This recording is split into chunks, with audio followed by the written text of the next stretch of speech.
سوال نمبر 2، اللہ تعالیٰ نے اس صورت میں اپنی 3 عظیم صفات کا ذکر کیا ہے۔ پہلی صفت رب الناس ہے، اس میں پناہ مانگنے والے کے لیے کیا تسلی ہے؟ سوال، سورہ الناس میں رب الناس انسانوں کے رب کی صفت استعمال کرنے میں کیا حکمت ہے؟ اے، یہ اللہ کی طاقت کو ظاہر کرتا ہے۔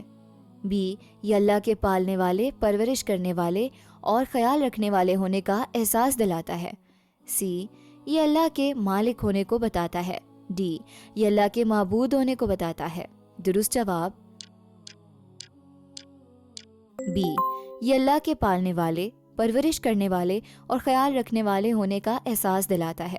اللہ تعالیٰ نے اپنی صفات کا آغاز رب سے کیا۔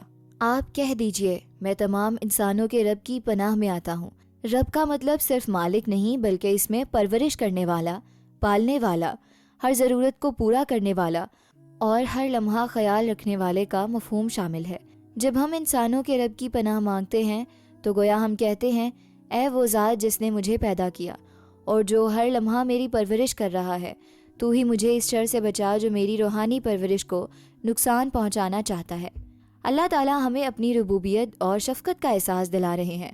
وہ ہمیں بتا رہے ہیں کہ جس طرح وہ ہمارے جسم کی پرورش کرتا ہے، اسی طرح وہ ہماری روح کی حفاظت اور پرورش بھی کرتا ہے۔ یہ آیت ہمیں اللہ کے ساتھ ایک ذاتی اور محبت بھرا تعلق قائم کرنے کی دعوت دیتی ہے۔ وہ ہمارا رب ہے، ہمارا خیال رکھنے والا۔ یہ احساس ہمیں سکون اور تحفظ فراہم کرتا ہے۔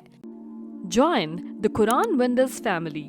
Let's revive the Ummah and spread the teachings of Quran.